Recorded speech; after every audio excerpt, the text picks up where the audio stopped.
Good morning friends, welcome to chalk and duster. दोस्तों, जैसा कि करंट में आपने न्यूज़ वगैरह में देखा ही होगा कि इज़राइल और हमास के बीच जो जंग छिड़ी हुई है उसमें जेरूसलम का नाम कई बार आ रहा होगा और ये बहुत ही इम्पॉर्टेंट है। और आज हम इसी जेरूसलम या फिर एरूसलम के इम्पोर्टेंस को समझेंगे। हम जानेंगे कि आखिर ये जेरूसलम इतना इम्पॉर्टेंट क्यों है, क्यों ये इन तीनों धर्म, चाहे वो क्रिश्चियन हो, मुस्लिम हो या फिर यहूदी, तीनों धर्मों के लिए इतना इम्पॉर्टेंट है। तो दोस्तों चलिए शुरू करते हैं। इजरायलियों और फिलिस्तीनियों के पवित्र शहर यरूशलेम को लेकर विवाद बहुत पुराना और गहरा है। यह शहर न केवल इस्लाम और यहूदियों के लिए महत्वपूर्ण है, बल्कि यह ईसाई धर्म और अर्मेनियाई लोगों के लिए भी एक महत्वपूर्ण एवं पवित्र स्थान है। इसका सबसे अहम कारण यह है कि ये तीनों संप्रदाय पैगंबर इब्राहिम को अपने अपने धार्मिक इतिहास का अहम अंग मानते हैं। यह दुनिया के सबसे प्राचीन शहरों में से एक है। इस शहर के केंद्र में एक प्राचीन शहर बसता है जिसे ओल्ड सिटी के नाम से जाना जाता है। इसके चारों ओर एक किलेनुमा सुरक्षा दीवार भी उपस्थित है। दोस्तों, अब हम जानेंगे कि ईसाइयों यानी कि क्रिश्चियंस के लिए इस जगह का क्या महत्व है। तो दोस्तों, ईसाइयों के लिए इसका क्या महत्व है हम जानते हैं। इस शहर में ईसाई इलाके में अर्मेनियाई लोग भी ईसाई होते हैं। यहाँ यह ध्यान रखना है हमें कि अर्मेनियाई भी अगर मैं बोलूँ कहीं भी तो उसका मतलब भी ईसाई ही होता है। The church of the holy sepulchre अवस्थित है। यह दुनिया भर के ईसाइयों की आस्था का प्रमुख केंद्र है।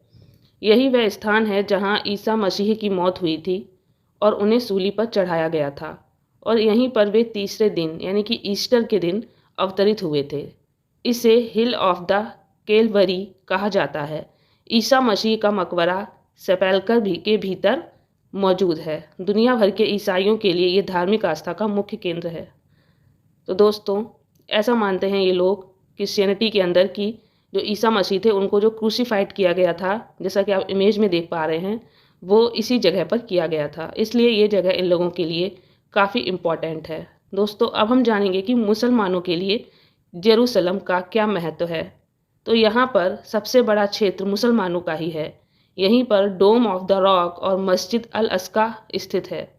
जिस पठार पर यह मस्जिद स्थित है उसे मुस्लिम समाज में हरम अल शरीफ या पवित्र स्थान के नाम से जाना जाता है।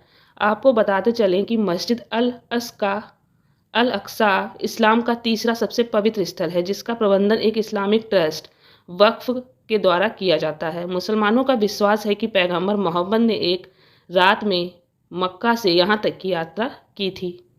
इसके नज़दीक डोम ऑफ द रॉक्स का पवित्र स्थल भी स्थित है। इसे पवित्र पत्थर भी कहा जाता है। एक मान्यता के अनुसार यही वह स्थान है जहाँ से पैगंबर मोहम्मद ने जन्नत तक की यात्रा की थी। अब हम जानेंगे दोस्तों कि यहूदियों के लिए यह जगह क्यों इतनी महत्वपूर्ण है। तो दोस्तों, यहूदियों के लिए इसका महत्व, यहूदी क्षेत्र में कोटेल या पश्चिमी दीवार स्थित है। यह वॉल ऑफ द माउंट का बचा हुआ हिस्सा है। एक मान्यता के अनुसार कभी यहूदियों का एक पवित्र मंदिर इसी स्थान पर स्थित था, लेकिन फिर कुछ आक्रमणकारियों के द्वारा उसको तोड़ दिया गया था और अभी वहाँ पे सिर्फ एक बॉल बची हुई है, जिसे वॉल ऑफ द माउंट कहते हैं। कभी किसी समय इस पवित्र स्थल के भीतर the Holi of the Holis अर्थात यहूदियों का सबसे पवित्र स्थान स्थित था। इसी कारण यह स्थान यहूदियों के लिए बहुत ही ज़्यादा महत्वपूर्ण है। एक मान्यता के अनुसार यह भी कहा जाता है कि यही वह स्थान है जहाँ से विश्व का निर्माण हुआ है, और साथ ही यह पैगंबर इब्राहिम के, यहीं पर जो पैगंबर इब्राहिम थे उन्होंने अपने बेटे इसहाक को बलि चढ़ाने की तैयारी की थी। होली ऑफ द होलीज के नज़दीक स्थित पश्चिमी दीवार के पास यहूदी समुदाय द्वारा होली ऑफ द होलीज की आराधना की जाती है।